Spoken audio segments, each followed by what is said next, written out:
नमस्कार, विदर्भ की बात वीकेबी न्यूज में आपका स्वागत है। तो जैसे कि 15 मार्च से 21 मार्च तक नागपुर में कड़क लॉकडाउन की घोषणा की गई थी, उसी सिलसिले में 20 मार्च को यानी कि आज जिला नियोजन समिति ने एक बैठक ली, जिसमें पालक मंत्री नितिन राउत ने कुछ शिथिलताएं दी है। तो आखिर ये शिथिलताएं क्या है, आइए जानते हैं। जैसा कि 15 मार्च से 21 मार्च तक के हमने यहाँ पर जो लॉकडाउन कड़क निर्बंध लगाए थे, जिसे कुछ लोगों ने लॉकडाउन कहा, लेकिन यह लॉकडाउन नहीं था, तो कड़क निर्बंध था और लोगों ने इसको गंभीरता से लेना चाहिए करके यह लॉकडाउन शब्द का प्रयोग किया गया था। लेकिन यह सब इसलिए किया गया कि नागपुर शहर और नागपुर ग्रामीण में बड़े पैमाने पे कोरोना इस डिसीज़ का प्रादुर्भाव बढ़ रहा है और वो बहुत चिंता की बात है।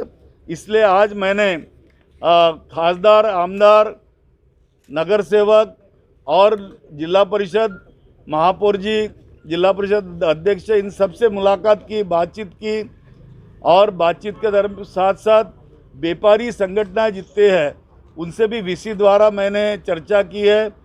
कुछ अखबारों के आपके साथी लोग जो है उनसे भी वीसी द्वारा मैंने चर्चा की और चर्चा के अंतिम में जो निर्णय किया गया वो निर्णय इस प्रकार से है कि पूरे ज़िले में 6,87,000 वैक्सीनेशन का हमारा उद्दिष्ट है और उसको युद्ध स्तर पे पूरा करने के लिए हमने हर रोज़ 40,000 इसका वैक्सीनेशन का लक्ष्य निर्धारित किया है।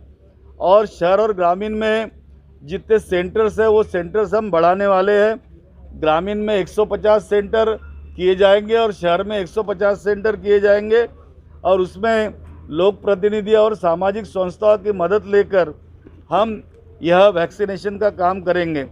जो बाधित जो पेशेंट थे जिनके सैंपल हमने एनसीडीसी न्यू दिल्ली को भेजा था, उसके बारे में जो कोरोना के विषाणु जो थे जिसको जीनोम सीक्वेंसिंग कहा जाता है, उसके बारे में हमको अभी तक कोई रिपोर्ट प्राप्त हुई नहीं है। 1 से 1.5 महीना अभी हो गया इस बात को, लेकिन रिपोर्ट आई नहीं है। हमने केंद्रीय मंत्री नितिन गडकरी जी से निवेदन किया कि वे चूँकि वो मीटिंग में थे, मीटिंग में गृह मंत्री अनिल देशमुख जी भी थे, अपने खासदार ग्रामीण के कृपाल तुमाने भी थे, पूर्व मुख्यमंत्री और भारतीय जनता पक्ष के विरोधी पार्टी लीडर देवेंद्र फडणवीस साहब भी मीटिंग में आए थे और उनसे हमने नितिन जी से बात की और उनको उस सैंपल्स का जो भेजा है उसकी चिट्ठी उनको दी है और उन्होंने हमको बताया कि मैं इस पर निश्चित रूप से बात करता हूँ। और यह जो निर्बंध लगे जाएंगे यह 31 मार्च तक के रहेंगे। इसमें जो भी अत्यावश्यक वस्तु यह है वो सुलभता से लोगों को मिले, ऐसा नियोजन किया जाएगा, जिसमें भाजी पाला और गैर और भी जो भी अत्यावश्यक दुकानें हैं वस्तु की, वो 4 बजे तक शुरू रहेगी। रेस्टोरेंट, खाद्य पदार्थ बिक्री शाम को 7 बजे तक शुरू रहेगी और उसकी ऑनलाइन सेवा रात के 11 बजे तक शुरू रहेगी। अनावश्यक जो गर्दी करने वाले लोग हैं, ऐसे लोग के बारे में पुलिस विभाग को हमने सख्त निर्देश दिए हैं और जो कोई अनावश्यक घूमते दिखेगा उस पर कानूनी दंडात्मक कार्रवाई की जाएगी और पुलिसों ने जवाबदारी संभालना चाहिए, ऐसा निवेदन उनसे किया गया है। जो जीवनावश्यक वस्तु ये है उसका कहीं पे भी कमी नहीं रहेगी और इस दृष्टिकोण से जो थोक व्यापारी है उनकी दुकानें दोपहर 4 बजे तक शुरू रखने के बारे में उनको हमने परवानगी दी है। स्कूल कॉलेजेस बंद रहेंगे, लेकिन केंद्र और राज्य स्तरीय पूर्व नियोजित जो परीक्षाएं हैं वो कोविड प्रोटोकॉल को देखते हुए उसके साथ ली जाएंगी।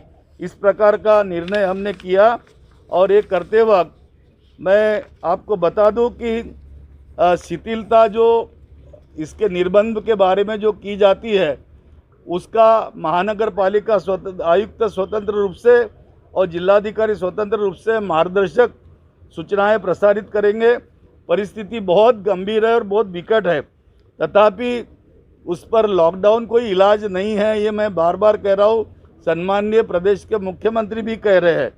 लेकिन जनता ने खुद अपने आप को शिस्त लगाना चाहिए, स्वयं शिस्त जब तक लगाएंगे नहीं और मैं जवाबदार हूँ ऐसा जब तक कहेंगे नहीं, तब तक के प्रशासन जो भी कुछ भी कर रहा है उसका लाभ जनता को मिलेगा नहीं।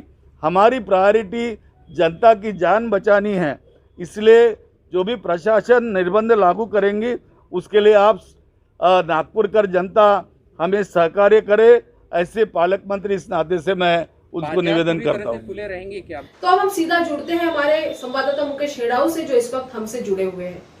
तो मुकेश जी, यदि चिल्लर बाजार बंद रहेगा तो थोक मार्केट से सामान खरीदी करने वाले लोग उसे किस बाजार में बेचेंगे? जी बिल्कुल, जो है अगर देखा जाएगा तो आपका सवाल बिल्कुल सही है कि थोक व्यापार तो आज खोल दिया जाएगा, जो 21 मार्च के बाद में जो 22 मार्च आएगा उस दिन से। लेकिन चिल्लर बाजार का क्या होगा, ये सबसे बड़ा सवाल है। सबसे पहले मैं थोड़ा सा रुक कर दूं कि जो भाजीपाला है, जो सब्जी मार्केट है, वो सब्जियां है उसको 4 बजे तक बेचने की परमिशन दी गई है। और जो रेस्टोरेंट है, हालांकि रेस्टोरेंट वालों के लिए थोड़ी खुशखबरी है और राहत की बात है कि जो रेस्टोरेंट है जो पूरी तरीके से 15 से 21 मार्च तक बंद रख दिए गए थे, सिर्फ ऑनलाइन कारोबार चालू था, उसमें से भी 70 से 80% रेस्टोरेंट मालिकों ने वो बंद रखी थी क्योंकि उनको पूरा नहीं रहा था सारी चीज़ों। तो उनके लिए थोड़ी सी राहत की बात है कि 7 बजे तक जो रेस्टोरेंट है वो खुले रहेंगे। हालांकि जो ऑनलाइन जो परमिशन है वो 9 से 10 बजे तक की उन्होंने बढ़ा दी है, मतलब रेस्टोरेंट वालों के लिए थोड़ी सी राहत की बात है।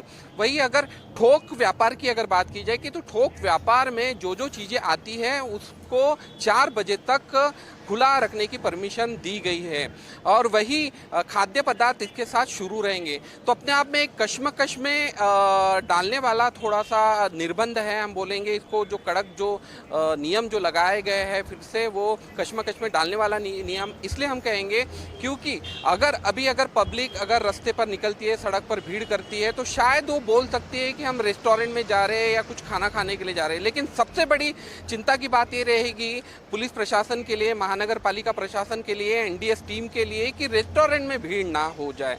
वही अगर सब्जी मार्केट की अगर बात की जाएगी तो आज पालक मंत्री ने साफ कह दिया है कि जो सब्जी है वो 4 बजे तक शुरू रहेगी। ऐसे में जो साप्ताहिक जो बाजार जो नागपुर में हर जगह भरते हैं, बड़े पैमाने पर भरते हैं, वहाँ पर जो होने वाली गर्दी है, वहाँ पर सारी जो चीज़ें जो रखी गई है उस पर किसी भी प्रकार की कोई भी चीज़ उन्होंने क्लियर नहीं की ताकि साप्ताहिक बाजार भरेगा या फिर वहाँ पर गर्दी पर कौन कंट्रोल करेगा, किस तरह से कंट्रोल रहेगा। तो ऐसे में ये जो लॉकडाउन का जो शब्द है, हालांकि उन्होंने ये भी कहा कि मैंने पिछले बार लॉकडाउन इसलिए कहा था कि लोग इसको सख्ती से पालन करें, इसको सीरियसली ले, लेकिन ये लॉकडाउन था नहीं। हालांकि उनका ये यू टर्न कहीं ना कहीं दिखाई दिया इन सारी चीज़ों में। उन्होंने कड़क निर्बंध मतलब कड़क प्रतिबंध जो है उसके साथ में 31 मार्च तक नागपुर में फिर से सारी चीज़ें बढ़ा दी गई। हालांकि कुछ शिथिलता दी गई जिसमें सब्जी, रेस्टोरेंट, खाद्य पदार्थ और थोक व्यापार की बात यहाँ पर की जा रही है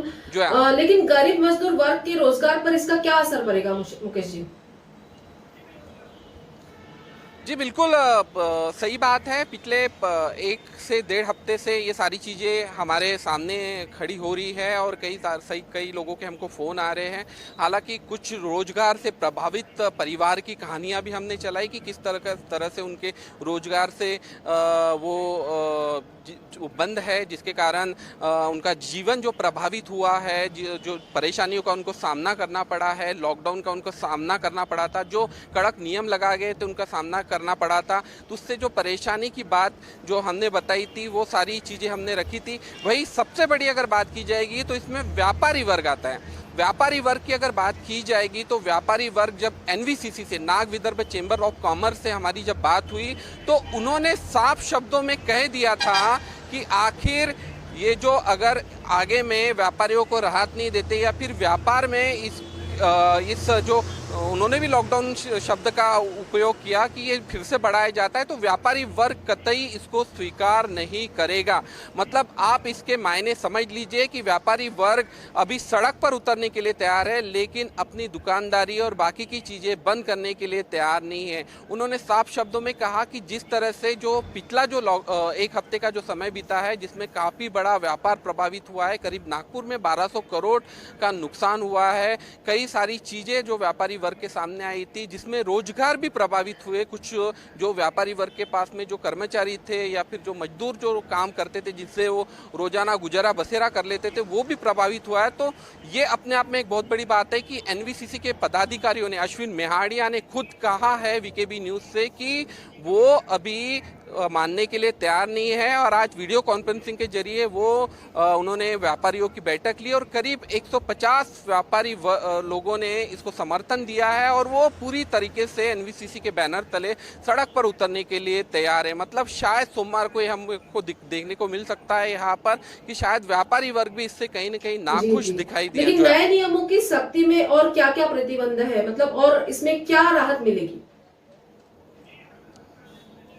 जी, राहत की बात है तो वैसे तो राहत में मैंने पहले ही कह दिया था कि जो रेस्टोरेंट है उसके लिए थोड़ी बहुत राहत है। मतलब थोड़ी बहुत क्या, 7 बजे तक वैसे भी रेस्टोरेंट खुले रहेंगे तो उनका व्यापार खुला रहेगा। लेकिन अगर सड़क पर जाने वाले लोगों पर प्रतिबंध लगाया जाता है तो रेस्टोरेंट कैसे चलेंगे, ये भी एक बहुत बड़ी बात होगी। वही अगर पिछले हफ्ते की अगर बात की जाएगी तो पहले दिन को छोड़ते हुए बाकी के दिन सड़क पर खुलेआम लोग घूम रहे हैं। हालांकि कुछ वीडियो इसमें वायरल हुए जिसमें 2 व्हीलर पर जाना अलाउ नहीं है। हम आज भी ये कहते हैं कि हम नियमों का समर्थन करते हैं, लेकिन कुछ एक महिला जो थी, जो महाल परिसर में जो 2 व्हीलर पर डबल सीट जा रही थी, उसको रोका गया। और उसके बाद में जो वीडियो वायरल हुआ, कई सारे लोगों ने शिकायत की कि 2 व्हीलर पर कम से कम परमिशन दी जाए, सोशल डिस्टेंसिंग के साथ मास्क अगर पहना रहे और बाकी की चीज़ें, हेलमेट अगर पहनी रहे तो उन सारी चीज़ों में परमिशन दी जाए। तो कहीं ना कहीं फंसते हुए नियम ये सारी चीज़ों पर दिखाई दिए।